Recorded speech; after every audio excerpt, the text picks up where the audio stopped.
मैंने आपको सब्जेक्ट का एवरेज वेट बताया जो कि सभी शिफ्ट का टोटल एवरेज निकाल के बनाया गया है। दोनों पोर्शन काफी बढ़िया और स्ट्रांग होने चाहिए जिससे कि आप इस एग्जाम को एक बार में ही क्वालिफाई कर पाए। किस टाइप के क्वेश्चंस पूछे जाते हैं ये बहुत ज्यादा इंपॉर्टेंट है आप लोगों के लिए जान लेना। पहले इन दो को भी कर लोगे तो आपका कॉन्फिडेंस 70-80% बन जाएगा, उसके बाद में इन पार्ट्स को आप कर सकते हैं।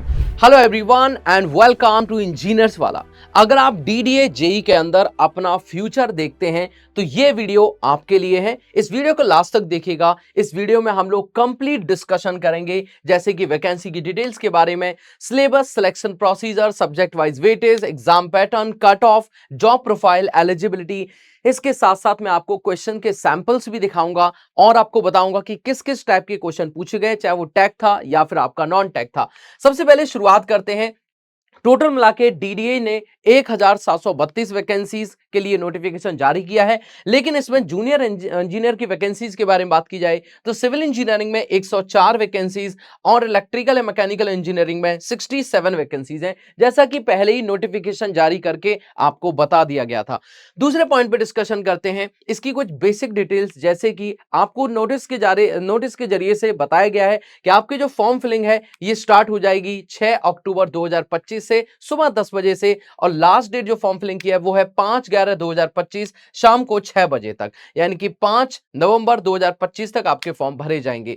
एग्जाम की जो टेंटेटिव डेट आपको बताई गई है वो दिसंबर से लेकर जनवरी तक बताई गई है, और फॉर्म की फीस 1000 रुपए होने वाली है। कुछ और बेसिक डिटेल्स आपको पता होनी चाहिए, जैसे कि इंडिया में आप कोई भी स्टेट से आप इस फॉर्म को फिल कर सकते हैं, क्योंकि सेंट्रल पोस्ट है, आप लोगों को दिल्ली में जॉब मिलने वाली है। साथ के साथ इस एग्जाम का सेंटर भी आपका दिल्ली या फिर एनसीआर इलाकों में आने वाला है। एजुकेशन क्वालिफिकेशन की बात करें, अगर आपने डिप्लोमा या डिग्री किया हुआ है तो आप इस एग्जाम के फॉर्म को फिल कर सकते हैं। इसकी एज लिमिट 18 से लेकर 27 साल तक है, लेकिन जो स्टैंडर्ड एज रिलैक्सेशन है आगे उनके बारे में बात करेंगे, वो भी आपको दिया जाएगा। इसकी जो ऑफिशियल वेबसाइट है वो www.dda.gov.in है। इसी से आप लोग अपने एग्जाम के लिए फॉर्म को अप्लाई करेंगे। चलिए आगे बढ़ते हैं। नेक्स्ट इसमें जैसे मैंने कहा एज रिलैक्सेशन, तो यहाँ पे पूरा एज रिलैक्सेशन का क्राइटेरिया मैंने आप लोगों को बता रखा है। इससे आप लोग यहाँ से स्क्रीनशॉट ले सकते हैं या वीडियो को रोक के आप इसे पढ़ भी सकते हैं, ठीक है। इसके बाद में अगर बात करेंगे इसकी सैलरी के बारे में, तो इसमें पे बैंड लेवल 6 की आपको सैलरी मिलती है जो कि 9,300 से 34,800 रुपए तक बताई गई है। ये ट्रेनिंग से लेकर के लास्ट तक की बात की गई है, लेकिन स्टैंडर्ड में आपको बताऊं आपके अकाउंट में लगभग 55 से लेकर के 65,000 रुपए क्रेडिट होंगे। ग्रेड पे की बात करेंगे, आपको 4200 ग्रेड पे मिलेगा। अगर 8वां वेतन आपका लागू हो जाता है तो आपकी सैलरी लाखों में पहुंच जाएगी। चलिए आगे डिस्कशन करते हैं। सबसे पहले इसका सिलेक्शन प्रोसीजर क्या है। देखिए, जब सिलेक्शन प्रोसीजर की बात की जाती है तो इसमें आपका एक कंप्यूटर बेस्ड टेस्ट होगा। इसमें कोई दो टेस्ट नहीं होते, सिंपल एक ही टेस्ट होगा, और ये कितने का रहेगा, 120 मार्क्स का। उसके बाद आपका डॉक्यूमेंट वेरिफिकेशन होगा और दिल्ली में आप डीडीए जेई के डिपार्टमेंट में पोस्टेड हो जाएंगे। चलिए आगे बात कर लेते हैं इसका एग्जाम पैटर्न कंप्लीट क्या है। देखिए, इसमें आपको टैग और नॉन टैग दोनों ही सब्जेक्ट देखने को मिलेंगे। जहां पर टेक्निकल आपके पास में टोटल यहां देखेंगे 80 मार्क्स का देखने को मिलेगा। एक क्वेश्चन एक नंबर का आता है, मतलब 80 क्वेश्चन 80 मार्क्स के देखने को मिलेंगे। जबकि नॉन टेक्निकल के अंदर आपके 4 पोर्शंस हैं, जिसमें general awareness, reasoning, quantitative aptitude और इंग्लिश शामिल है। टोटल मिलाकर के 40 क्वेश्चन 40 नंबर के, मतलब कि आपका जो पूरा पेपर हो गया वो 120 मार्क्स का हो गया, ठीक है। यहाँ पे जो टोटल आपके क्वेश्चंस बने या टोटल मार्क्स आपके जो हुए वो 120 मार्क्स हो गए आपके, ठीक है। अब इन 120 मार्क्स में से आपको कितने मार्क्स लाने होंगे आगे डिस्कशन करेंगे। मोड ऑफ एग्जाम की बात करूंगा तो कंप्यूटर बेस्ड आपका एग्जाम होगा, और जो लैंग्वेज है वो आपकी इंग्लिश एंड हिंदी दोनों रहेंगी, ठीक है। इंग्लिश और हिंदी दोनों ही लैंग्वेज में आपका पेपर होता है, क्योंकि डिप्लोमा और डिग्री दोनों के लिए पेपर होगा। 120 मिनट का आपको टोटल टाइम मिलेगा, यानी कि 2 घंटे का टाइम मिलेगा, और उसकी जो नेगेटिव मार्किंग है वो 1/3 की नेगेटिव मार्किंग रहेगी, या फिर इसको 0.33 नेगेटिव मार्किंग भी बोल सकते हैं। और इसमें कैलकुलेटर अलाउड नहीं होगा। ये पूरा आपका एग्जाम पैटर्न, उम्मीद है कि आपको समझ में आया होगा कि टोटल 120 नंबर का पेपर होगा, 120 आपको मिनट मिलेंगे, नेगेटिव मार्किंग 1/3 की होगी, कैलकुलेटर अलाउड नहीं होगा, सीबीटी फॉर्म में होगा, दोनों लैंग्वेज में आपका पेपर आएगा, ओके। और इसके बाद कुछ नहीं है, एक ही पेपर होगा, डॉक्यूमेंट वेरिफिकेशन, कोई इंटरव्यू नहीं होता, आपका एग्जाम डायरेक्ट आप लोग एग्जाम के अंदर सेलेक्ट हो जाते हो, ठीक है। चलिए आगे बढ़ते हैं। अब बात ये आती है, सर किस किस टाइप के क्वेश्चन और पुराने सालों में एवरेज क्या सब्जेक्ट वेटेज रहा। देखिए एक तरफ मैंने सब्जेक्ट लिखा हुआ है और एक तरफ एवरेज अप्रॉक्स मार्क्स, लगभग लगभग 9 शिफ्ट के अंदर आपका पेपर हुआ था पिछली साल, पिछली बार जब हुआ था ये, तो 2023 में इसका जो सब्जेक्ट का वेटेज था, सोम का वेटेज 9 मार्क्स का था, ट्रॉस का वेटेज 3 मार्क्स का था, आरसीसी का एवरेज 9 मार्क्स का, स्टील का 6 मार्क्स का, सॉइल का 10 marks, FM HM OCF 8 marks, environmental condition 8 marks का, हाईवे 2 नंबर का, सर्वे आपके पास 9 नंबर का और बीएमसी सीटी 16 नंबर का। अगर इसमें आप लोग ये सोचें कि सर हम कौन सा सब्जेक्ट पढ़ें, तो आप कोई भी सब्जेक्ट को नहीं छोड़ सकते हैं, ये मैं आगे आपसे डिस्कस भी करूंगा। टोटल आपके इस तरीके से 80 मार्क्स होते हैं। मैंने आपको सब्जेक्ट का एवरेज वेट बताया जो कि सभी शिफ्ट का टोटल एवरेज निकाल के बनाया गया है। बात कर लेते हैं कि इसमें सर किस टाइप के क्वेश्चंस पूछे जाते हैं। ये बहुत ज्यादा इंपॉर्टेंट है आप लोगों के लिए जान लेना। देखिए इसमें सबसे पहले जो क्वेश्चन है, डायरेक्ट डेटा बेस्ड क्वेश्चन आप लोगों से पूछे जा सकते हैं। इसमें स्टेटमेंट बेस्ड क्वेश्चन आपसे पूछे जाते हैं, न्यूमेरिकल क्वेश्चन आपसे पूछे जाते हैं, असर्शन रीजन के क्वेश्चन जो कि स्टेटमेंट का ही एक हिस्सा है। इसके अलावा आईएस कोडल बेस्ड क्वेश्चन और मैच द कॉलम, ये आपके लीस्ट अभी तक पूछे गए हैं, बहुत ही रेयर पूछे जाते हैं, लेकिन बाकी सबका काफी बढ़िया कॉम्बिनेशन है। इस एग्जाम के अंदर छोटे छोटे न्यूमेरिकल्स, इस एग्जाम के अंदर स्टेटमेंट बेस्ड क्वेश्चन और आपका आईएस कोडल, ये काफी ज्यादा इंपॉर्टेंस रखता है। इस पे मैं आप लोगों के लिए एक रेड कलर का हार्ट जरूर बनाऊंगा, ये वाला और ये वाला, ये इन टाइप के क्वेश्चंस काफी ज्यादा यहां पर पूछे जाते हैं। ठीक है, बाकी डेटाबेस भी है, इसको आप मान सकते हैं, लेकिन तीन का आपको काफी ज्यादा खास ध्यान रखना होगा। एक काम करता हूं, मैं आपको ना सैंपल के तौर पे चीजें दिखा देता हूं। जैसे कि एक क्वेश्चन पूछा गया था, ये आप लोगों से फ्लूइड मैकेनिक्स से क्वेश्चन पूछा गया, छोटा सा न्यूमेरिकल दे दिया कि बताइए surface tension soap bubble of the 80 mm diameter का है, जिसका इंटरनल प्रेशर आपको दिया गया है in the excess of the outside pressure. आपको सरफेस टेंशन की वैल्यू निकालनी सोप बबल के अंदर। 8 सिग्मा अपॉन डी जो फॉर्मूला होता है आपके पास में डेल पी का, इससे आप लोग वैल्यू फाइंड आउट करोगे सिग्मा की। चलो इस कमेंट सेक्शन में आप मुझे आंसर भी बताइएगा कि आपने सही से आंसर निकाला है या कौन से फॉर्मूले से आपने आंसर को निकाला है, जल्दी से बताइएगा कमेंट सेक्शन। हालांकि आंसर मेंशन है, लेकिन ईमानदारी से आप आंसर करिएगा।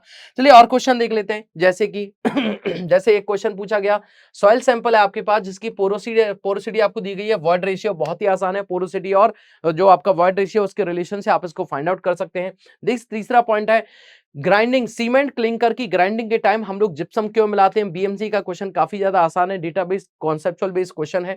इसके अलावा आपसे क्वेश्चन पूछा गया कि आपसे एक स्टेटमेंट बेस्ड क्वेश्चन पूछा गया है कि भाई आपके पास लैंप होल में be located when there is a change in the direction और gradient of the sewer in between the two closely spaced manhole. इस तरीके से आपको ऑप्शन दिए गए हैं, आपसे पूछा है कौन सा स्टेटमेंट करेक्ट है, कौन सा स्टेटमेंट करेक्ट नहीं है। ठीक है, बहुत ही बढ़िया टाइप का क्वेश्चन है।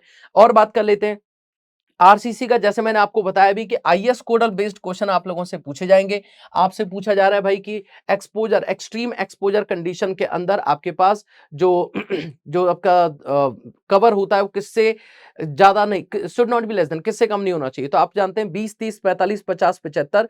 तो आपके mild moderate sewer very sewer extreme, आपसे पूछ रखा है एक्सट्रीम के लिए आंसर आ गया 75 mm। इस तरीके से आईएस कोडल बेस्ड क्वेश्चन भी पूछे जाएंगे। और क्वेश्चन देख लेते हैं। देखो वापस से एक और आईएस कोडल बेस्ड क्वेश्चन आपके पास में, area of the tension enforcement किससे ज्यादा नहीं होनी चाहिए, आईएस कोड के अकॉर्डिंग 4% ज्यादा नहीं होनी चाहिए। सेम ऐसे ही आप लोगों से ये पूछ रखा है। देखो रीजनिंग के क्वेश्चन देख लीजिए कैसे हैं, रीजनिंग के कोडिंग डिकोडिंग के क्वेश्चन आपको दिख रहा है, ठीक है। इसके अलावा एक और क्वेश्चन है नंबर सीरीज का, या सीरीज बोल सकते हैं आप इसको, सिर्फ नंबर सीरीज का एक क्वेश्चन है आपके पास में, ठीक है। इसके अलावा देखोगे तो who has been appointed as a vice chief of the air staff of as of the February 2023, ठीक है। एक चीज आपने देखी होगी, इसमें 2023 का करंट अफेयर्स आपसे पूछा गया है। मतलब ये 2023 में एग्जाम हुआ था और 2023 तक का करंट अफेयर आप लोगों से पूछा जा रहा है। इसका मतलब है अगर आप एसएससी या आरआरबी की तैयारी कर रहे हैं तो उसमें भी करंट अफेयर करंट 7 या 8 महीनों का या 1 साल तक का पूछा जाता है। तो वो जो तैयारी कर रहे हो यहाँ पे काफी आपको मदद मिलने वाली है, ठीक है। तो मैंने आपको करंट अफेयर के भी क्वेश्चन दिखा दिए, मतलब जीके के क्वेश्चन, रीजनिंग के क्वेश्चन हो गए। देखो इंग्लिश के क्वेश्चन मैंने यहाँ पे देखे हैं। इंग्लिश के क्वेश्चन में पैराग्राफ वाले क्वेश्चंस काफी हैं कि पैराग्राफ आपको दे दिया जाता है और कॉम्प्रिहेंसिव पैराग्राफ, उसके उसमें से आपको आंसर छांटना होता है। तो थोड़ा सा टाइम टेकन है, लेकिन आप लोग इसको कर लोगे उम्मीद है, क्योंकि 120 मिनट मिल रहे हैं। Question, number of question SSC के और आरआरबी के कंपैरिजन में काफी कम है। आगे बात करेंगे, जैसे आप लोगों को एक सेंटेंस दिया हुआ है, पूछा है कि इसको सही तरीके से अरेंज कर दीजिए। कैसे सही तरीके से अरेंज होगा, ये आपका इंग्लिश के क्वेश्चन है, ठीक है। These are the English question.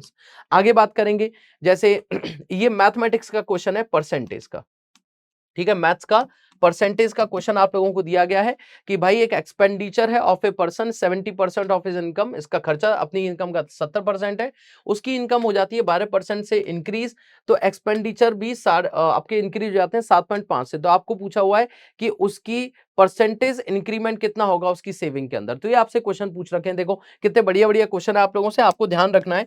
तो ये थे टाइप ऑफ क्वेश्चन। जैसे एक और क्वेश्चन दे रखा है आपको, ये जीके का क्वेश्चन है कि फ्रॉम विच ईयर। भाई इस वाले एग्जाम में मैंने देखा था डीडीए के में कि आपको ना ईयर्स काफी पूछ रखी हैं, ईयर्स पूछ रखी हैं या अपने आपसे आर्टिकल्स पूछ रखे हैं। तो आप जब पेपर को देखोगे तो आपको और थोड़ा आइडिया लगेगा। इसकी अगर आपको पीडीएफ चाहिए ना, अगर ये जो मैं आपको बता रहा हूँ सारी इंफॉर्मेशन, तो आप मेरे ऑफिशियल टेलीग्राम चैनल पे देवेश सर पीडब्ल्यू सर्च करके आपको मिल जाएगा, जहां पे लगभग 54,000 स्टूडेंट्स कनेक्ट 55,000 स्टूडेंट ऑलमोस्ट आपके कनेक्टेड हैं।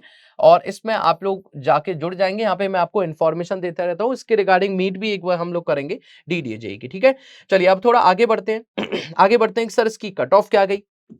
तो अगर कट ऑफ का जिक्र किया जाए तो देखो इसकी जो कट ऑफ थी 2023 के अंदर, मैं आपको बता रहा हूं। अच्छा एक चीज और, अब इसमें अगर मैं इलेक्ट्रिकल और मैकेनिकल ब्रांच की बात करूंगा ना, तो इलेक्ट्रिकल और मैकेनिकल की क्योंकि 2023 में वैकेंसी नहीं थी, 2025 में जो आपकी वैकेंसी है इनमें क्या हो रहा है, आपको इंग्लिश सॉरी आपका इलेक्ट्रिकल और मैकेनिकल दोनों का कंबाइंड सिलेबस आता है, मतलब 50-50% सिलेबस आता है। तो इलेक्ट्रिकल वाले को मैकेनिकल पढ़ना पड़ेगा, मैकेनिकल वाले को इलेक्ट्रिकल पढ़ना पड़ेगा। भाई ये चीज आपको खुद से मैनेज करनी पड़ेगी। ओके चलिए सिविल की कट ऑफ के बारे में बात कर लेते हैं और मैकेनिकल और इलेक्ट्रिकल की कट ऑफ के बारे में बात कर लेते हैं। बहुत ही रेयर वैकेंसी थी, बहुत ही कम, उसके अकॉर्डिंग मैं आपको बता रहा हूं।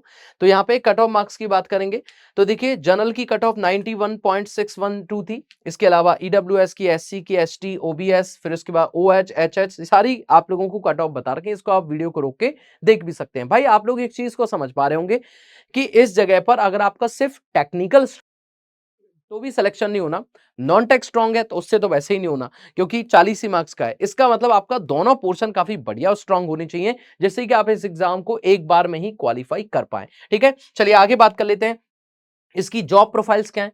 देखो जॉब प्रोफाइल में कुछ नहीं है, जो जॉब प्रोफाइल आपके पास एसएससी जेई या आरआरबी जेई की होती है, बस यही चीज है आप लोगों को दिल्ली के अंदर करनी है। इसका मतलब ये हो गया कि इस जगह पर आपकी सुपरविजन करना, किसी भी एक प्रोजेक्ट के लिए प्रोजेक्ट के अकाउंट्स को हैंडल करना, प्लानिंग एंड डिजाइनिंग करना किसी प्रोजेक्ट को, स्कीम का एग्जीक्यूशन कैसे होगा, रिसर्च एंड डेवलपमेंट यानी कि आरएनडी, और maintenance of the equipments, maintenance of the project, ये सारी चीजें आपको करनी होती हैं इस पर्टिकुलर एग्जाम में अपॉइंट या इसी पर्टिकुलर पोस्ट पे अपॉइंट होने के बाद में। ये आपकी जॉब प्रोफाइल्स रहेंगी। तो जो जो आप लोगों से हमने स्टार्टिंग में प्रॉमिस किया कि आपको क्या क्या करना चाहिए, वो सारी चीजें मैंने आपको बता दी हैं। ठीक है चलिए अब थोड़ा सा और डिस्कशन कर लेते हैं कि सर इस एग्जाम की तैयारी करें कैसे। पहली बात तो आप लोग हमारा डीडीए जेई का जो प्रॉपर तरीके से कनेक्टेड बैच आप लोग ज्वाइन कर सकते हैं, जो डीडीए जेई का ही स्पेशली हमने डिजाइन किया है, आप उसको ज्वाइन कर सकते हैं। अगर आप खुद से तैयारी करें सेल्फ स्टडी, तो उसमें मैं बता देता हूं आपके 4 स्ट्रॉन्ग पिलर्स होते हैं किसी भी एग्जाम को तैयार करने के, जिसमें से सबसे पहला स्ट्रॉन्ग पिलर है आपका सिलेबस कंप्लीशन। अब देखो आप लोगों ने एक चीज महसूस करी होगी कि सिलेबस कंप्लीशन में आपको सारे के सारे पॉइंट्स जो है वो पढ़ने होंगे, सारे के सारे पॉइंट्स पढ़ने होंगे। इसका मतलब है जितने भी आपके सब्जेक्ट्स हैं आपको हर एक चीज को बहुत अच्छे से कंप्लीट करना होगा। कंप्लीट करने के बाद एक चीज हमेशा ध्यान रखनी है, आपके पास एक रिलेवेंट स्टडी मटेरियल होना चाहिए। आप इसके पुराने सालों के सारे क्वेश्चन देख लीजिए, आपको एक आइडिया लग जाएगा कि यार आपको कितना कंटेंट पढ़ना है और कितना डेप्थ में जाना है। आपको मल्टीपल सोर्सेज को कैरी करने की जगह एक स्ट्रॉन्ग सोर्स को कैरी करना होगा, उसी से आप लोगों का एग्जाम क्लियर हो जाता है। तीसरा पॉइंट है प्रैक्टिस एंड एनालिसिस। देखो सारी चीजें बाद में होंगी तो प्रैक्टिस से ही, तो आपको क्या करना है, आपको मेनली प्रैक्टिस पे फोकस करना है। प्रैक्टिस या तो आप पीवाईक्यू से करें, दूसरा एसएससी जेई के पीवाईक्यू से। अब देखो प्रैक्टिस कहां से कर सकते हैं आप, वो मैं आपको बता रहा हूं। एक तो आप एसएससी जेई के पीवाईक्यू सॉल्व करिएगा, और इससे भी पहले आप डीडीए जेई का ही पीवाईक्यू सॉल्व करिएगा। ठीक है, आप डीडीए जेई के पीवाईक्यू सॉल्व करिएगा सबसे पहले, फिर इसके बाद में आप सॉल्व करिएगा एसएससी जेई के पीवाईक्यू, एंड देन इसके अलावा फॉर स्टेटमेंट बेस्ड क्वेश्चन के लिए आप स्टेट के एई वाले क्वेश्चंस को सॉल्व कर सकते हैं। इसमें स्पेशली आप लोग आरपीएससी एई के साथ जा सकते हैं, इसमें आप लोग यूपी पीएससी एई के साथ जा सकते हैं। ठीक है, और इसके अलावा एक और स्टैंडर्ड जो कि जीपीएससी, जो कि आपके सोचने की क्षमता को और ज्यादा बढ़ा देता है, जीपीएससी एई। इन 3 एग्जाम्स के पीवाईक्यूज को आप लोग सॉल्व करेंगे। इससे आपके statement based search and reason वाले न्यूमेरिकल पोर्शन आप लोगों का काफी स्ट्रांग होगा। और जिस तरीके के लगभग 80 में से 50 प्लस क्वेश्चन आप लोगों से जो पूछे जाते हैं वो ऑलमोस्ट एसएससी जेई के लेवल के ही पूछे जाते हैं। तो डीडीए जेई के पीवाईक्यू और एसएससी जेई के पीवाईक्यू से आपका ही काम हो जाएगा। मैं कह रहा हूं आप अगर इन 3 पार्ट्स को भी कर लोगे ना, पहले इन 2 को भी कर लोगे तो आपका कॉन्फिडेंस 70-80% बन जाएगा, उसके बाद में इन पार्ट्स को आप कर सकते हैं। सेम जीके के लिए भी देखो इसमें आपको अगर आप लोग एसएससी जेई या आरआरबी जेई की तैयारी पहले से कर रहे हैं, ठीक है, तो एसएससी जेई और आरआरबी जेई में भी आप लोग जानते हो कि आप लोग रीजनिंग पढ़ रहे हो, ठीक है, रीजनिंग आप पहले से ही पढ़ रहे हो, हिस्ट्री आप लोग पहले से पढ़ रहे हो, हिस्ट्री मतलब पूरा जीके वाला पोर्शन जिसमें history, geography, economics, civics, sports सब कुछ आ जाता है, करंट अफेयर्स वगैरह सब कुछ। तो ये आप लोग तैयार कर रहे हो already SSC JE RRB JE के लिए, तो ये भी तैयार हो रहा है। इसके अलावा आपको 2 चीजें पढ़नी पड़ेंगी जो कि जरूरी हैं। First is English and second is mathematics, ठीक है। ये 2 पोर्शन आप लोगों को थोड़े से स्ट्रॉन्ग करने पड़ेंगे, है ना, तब जाके आपकी चीजें थोड़ी बढ़िया तरीके से बनेंगी। एंड देन उसके बाद देखो एनालिसिस करना बहुत जरूरी है कि यार मैंने कितना सही किया या मुझे और कितनी तैयारी करने की जरूरत है। तो वो आपको ना एनालिसिस से पता चलेगा। एक बार आपने एनालाइज किया तो आपको अपनी गलतियां महसूस होंगी, आपको पता चलेगा मेरे कौन से पोर्शंस कमजोर हैं और फिर आपको फिर से रिवीजन करना होगा और इस तरीके से आप लोग चीजों को कर पाएंगे। इस वीडियो के कमेंट सेक्शन में मैं आप लोगों से उम्मीद करता हूं कि आप इस जगह मुझे जरूर बताएंगे कि सर मैं तैयारी कहां से शुरू करूं या मैं किस फेज में हूं। और अगर आप डीडीए जेई की तैयारी करना चाहते हैं, और ध्यान रखिएगा इसका एग्जाम का सेंटर भी दिल्ली में आता है, इसकी जॉब भी दिल्ली में ही है। अगर आप दिल्ली में जॉब देख रहे हैं तो ये आपके लिए बेस्ट अपॉर्चुनिटी है जिसे आप ऑप्ट कर सकते हैं। इस वीडियो के कमेंट सेक्शन में डीडीए जेई 2025 और एक सुंदर सा लाल रंग का दिल बना के जरूर जाइएगा। Till then take care, thank you so much, all the best.